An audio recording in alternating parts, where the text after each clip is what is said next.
India Legal presents Courts Roundup.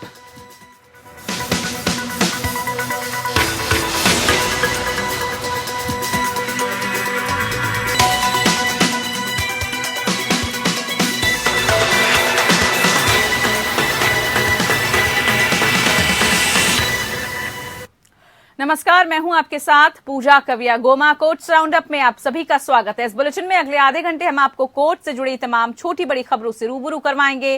Court की कार्यवाही और सुप्रीम कोर्ट से लेकर हाई कोर्ट और लोअर कोर्ट तक के फैसलों को आपके सामने रखेंगे। आगे बढ़ने से पहले डाल लेते एक नजर हेडलाइंस पर। सुप्रीम कोर्ट ने बीरभूम हिंसा की जांच सीबीआई को सौंपी। सुप्रीम कोर्ट के रिटायर्ड जज की अध्यक्षता में एसआईटी गठन पर जांच की गई थी मांग।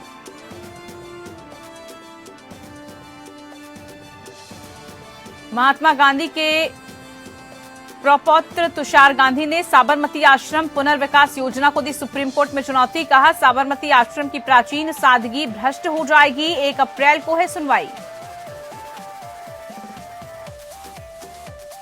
पीएम केयर्स फंड की वैधता को चुनौती देने वाली याचिका पर सुनवाई करते हुए सुप्रीम कोर्ट ने कहा, याचिकाकर्ता हाईकोर्ट में पुनर्विचार याचिका दाखिल करे।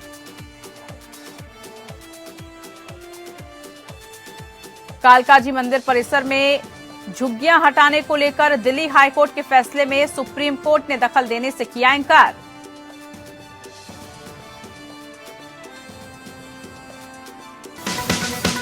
India Legal presents Courts Roundup.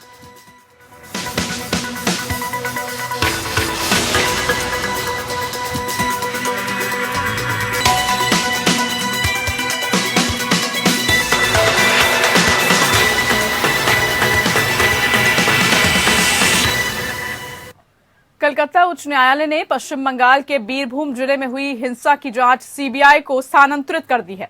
मुख्य न्यायाधीश प्रकाश श्रीवास्तव और न्यायमूर्ति राजश्री भारद्वाज की खंडपीठ ने मामले पर विचार करने के लिए स्वतः संज्ञान लेते हुए यह आदेश पारित किया। इस मामले की सीबीआई जांच की मांग को लेकर स्वतः संज्ञान लेने के अलावा अदालत के समक्ष कुछ जनहित याचिका भी दायर की गई थी।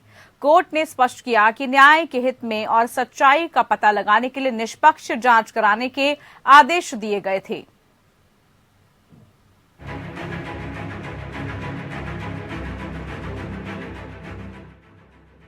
कलकत्ता हाईकोर्ट ने शुक्रवार को पश्चिम बंगाल के बीरभूम जिले में हुई हिंसा की जांच सीबीआई को सौंप दी है। इस घटना में स्थानीय अखिल भारतीय तृणमूल कांग्रेस या टीएमसी नेता भादु शेख की हत्या के प्रतिशोध में कथित तौर पर 8 लोग मारे गए।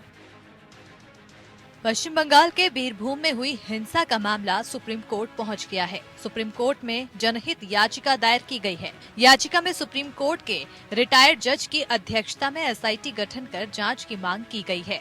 याचिका में कहा गया कि इस मामले में एसआईटी या फिर सीबीआई से इस मामले की जांच कराई जाए। ये याचिका हिंदू सेना के राष्ट्रीय अध्यक्ष विष्णु गुप्ता ने दाखिल की है। मुख्य न्यायाधीश प्रकाश श्रीवास्तव और न्यायमूर्ति राजर्षि भारद्वाज की खंडपीठ ने शुक्रवार को कहा कि न्याय के हित में और मौजूदा मामले की परिस्थितियों को देखते हुए चल रही जांच को सीबीआई को स्थानांतरित कर दिया जाना चाहिए। सीबीआई को अगली सुनवाई की तारीख यानी 7 अप्रैल को प्रगति रिपोर्ट सौंपने का निर्देश दिया गया है। पिछली सुनवाई में कोर्ट ने हिंसा की जांच के बारे में केस डायरी को रिकॉर्ड में लिया था। महाधिवक्ता ने गुरुवार को अदालत को सूचित किया था कि अदालत के पहले के निर्देशों के अनुसार अपराध स्थल पर 31 सीसीटीवी कैमरे लगाए गए हैं और विभिन्न विश्वास बहाली के उपाय भी किए गए हैं। कोर्ट को आगे बताया गया कि गवाहों की सुरक्षा भी बढ़ा दी गई है। पोस्टमार्टम कराने के संबंध में महाधिवक्ता ने कहा कि सभी पोस्टमार्टम संपन्न हो चुकी है। कोर्ट को आगे बताया गया कि एक मामले को छोड़कर बाकी सभी पोस्टमार्टम की वीडियो रिकॉर्डिंग की जा चुकी है। अदालत ने पहले दिल्ली में केंद्रीय फॉरेंसिक विज्ञान प्रयोगशाला यानी कि CFSL को अपराध स्थल का दौरा करने और बिना किसी देरी के फॉरेंसिक जांच के लिए आवश्यक सबूत एकत्र करने का निर्देश दिया था। रामपुर हाट में टीएमसी नेता की हत्या के बाद हिंसा भड़क गई थी। यहां कई घरों को आग के हवाले कर दिया गया था। आग से जलकर 2 बच्चों समेत 8 लोगों की मौत हो गई थी। इसमें 3 महिलाएं भी शामिल थी। इस मामले में अब तक 20 लोगों की गिरफ्तारी हुई है। बीरभूम हिंसा में कोलकाता हाई कोर्ट ने भी स्वतः संज्ञान लेते हुए सुनवाई की थी। सबूतों से छेड़छाड़ न हो इसलिए हाई कोर्ट के आदेश के बाद रामपुर हाट के बागतुई गांव में सीसीटीवी कैमरे लगाए गए। हालांकि हिंसा के खिलाफ दलीलें पेश कर रहे अधिवक्ता ने अदालत से कहा कि पुलिस मामले के सबूत मिटा रही है। मुख्यमंत्री ममता बनर्जी ने गुरुवार को हिंसाग्रस्त बागतुई गांव का दौरा किया। उन्होंने कहा कि पुलिस रामपुर हाट हिंसा के आरोपियों की तलाश करे और उन्हें गिरफ्तार करे, साथ ही दोषियों को कड़ी से कड़ी सजा सुनिश्चित करे। रिपोर्ट के मुताबिक मृतकों को जिंदा जलाने से पहले बुरी तरह से पीटा गया था। Bureau report, APN. तो वहीं सुप्रीम कोर्ट अहमदाबाद में साबरमती आश्रम परियोजना के पुनर्विकास के खिलाफ एक याचिका पर अगले सप्ताह विचार करने के लिए सहमत हो गया है। याचिकाकर्ता ने दावा किया है कि गुजरात उच्च न्यायालय ने याचिका को खारिज कर दिया था और याचिकाकर्ता द्वारा उठाई गई शिकायतों को ध्यान में रखे बिना एडवोकेट जनरल द्वारा दिए गए सीमित भ्रामक बयान पर सरकारी प्रस्ताव को रद्द करने से इंकार कर दिया। वरिष्ठ अधिवक्ता इंदिरा जयसिंह ने प्रधान न्यायाधीश एनवी रमन्ना की अध्यक्षता वाली पीठ के समक्ष मामले का उल्लेख किया। जयसिंह ने प्रस्तुत किया कि मामले में एक तत्कालिकता है क्योंकि निर्माण शुरू हो गया है और अदालत से वर्चुअल कॉन्फ्रेंस के लिए 1 दिन प्रदान करने का आग्रह किया। पीठ में जस्टिस कृष्ण मुरारी और जस्टिस सीटी रवि कुमार आगे की सुनवाई के लिए मामले की जांच करने के लिए सहमत हुए। याचिका में साबरमती आश्रम के पुनर्विकास के गुजरात सरकार के प्रस्ताव पर सवाल उठाया गया है।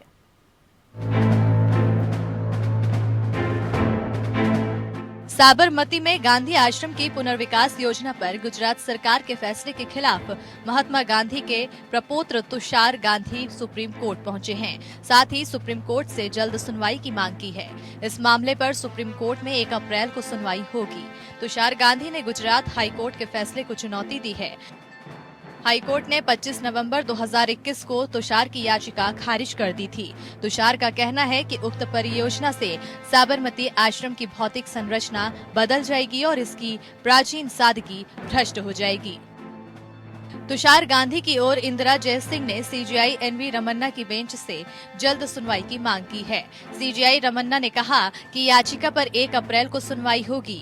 याचिकाकर्ता ने कहा है कि 2019 में गुजरात सरकार ने उक्त आश्रम को फिर से डिजाइन और पुनर्विकास करने के अपने इरादे को प्रचारित किया और दावा किया इसे विश्व स्तरीय संग्रहालय और पर्यटन स्थल के रूप में बनाया जाएगा।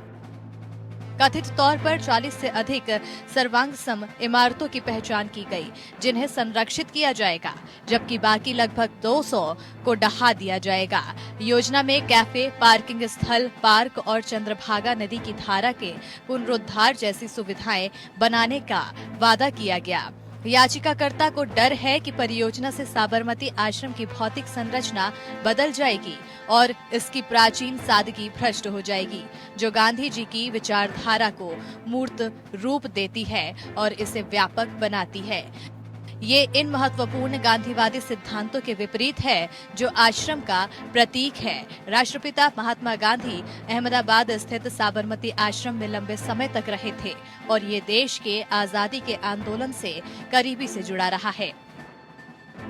गुजरात सरकार 54 एकड़ में फैले इस आश्रम और इसके आसपास स्थित 48 हेरिटेज प्रॉपर्टी को विश्व स्तरीय पर्यटन केंद्र के रूप में विकसित करना चाहती है। महात्मा गांधी के तीसरे पुत्र मनीलाल के अरुण गांधी के बेटे तुषार गांधी ने गुजरात सरकार की 1200 करोड़ रुपए की गांधी आश्रम मेमोरियल और प्रेसिक्ट डेवलपमेंट प्रोजेक्ट को चुनौती दी है। ऐसा इसलिए किया गया है क्योंकि ये राष्ट्रपिता की इच्छा और उनके दर्शन के खिलाफ है।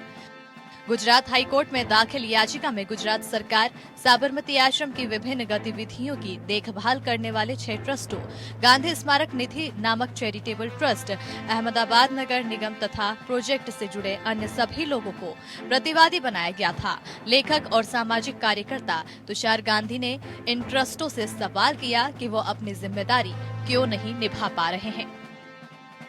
Bureau report, APN. सर्वोच्च न्यायालय ने प्रधानमंत्री नागरिक सहायता आपात स्थिति राहत कोष या पीएम केयर्स कोष के बारे में जानकारी सार्वजनिक करने के लिए केंद्र सरकार को निर्देश देने और भारत के नियंत्रक और महालेखा परीक्षक या सीएजी से इसका ऑडिट कराने की मांग वाली की याचिका पर सुनवाई से इंकार कर दिया। न्यायमूर्ति एल नागेश्वर राव और न्यायमूर्ति बी.आर. गवई की पीठ ने याचिकाकर्ता से इलाहाबाद हाईकोर्ट जाने और मामले में समीक्षा याचिका दायर करने को कहा। याचिकाकर्ता की ओर से पेश वरिष्ठ अधिवक्ता देवदत्त कामत ने कहा कि उच्च न्यायालय ने रिट याचिका में उठाए गए सभी मुद्दों पर विचार नहीं किया। इस पर पीठ ने कहा कि आपकी ये बात सही हो सकती है कि सभी मुद्दों पर विचार नहीं किया गया। हमें नहीं पता कि क्या आपने तर्क दिया था। आप जाएं और समीक्षा याचिका दायर करें। अदालत की इस टिप्पणी के बाद याचिकाकर्ता ने अपनी याचिका वापस ले ली। गौरतलब हो कि सुप्रीम कोर्ट में दायर अधिवक्ता दिव्या पाल सिंह की इस अपील में इलाहाबाद उच्च न्यायालय के 31 अगस्त 2020 के फैसले को चुनौती दी गई थी। हाईकोर्ट ने 18 अगस्त 2020 के शीर्ष अदालत के फैसले के बाद जनहित याचिका खारिज कर दी थी। शीर्ष अदालत ने पीएम केयर्स फंड की सीएजी ऑडिट की मांग करने वाली CPIL नामक एनजीओ की याचिका को खारिज कर दिया था। शीर्ष अदालत ने केंद्र को कोविड-19 महामारी से लड़ने के लिए पीएम केयर्स फंड में दान की गई राशि को राष्ट्रीय आपदा प्रतिक्रिया कोष या एनडीआरएफ में स्थानांतरित करने का निर्देश देने से इंकार कर दिया था। अदालत ने कहा कि दोनों कोष अलग अलग तरह के हैं और दोनों का उद्देश्य भी अलग है।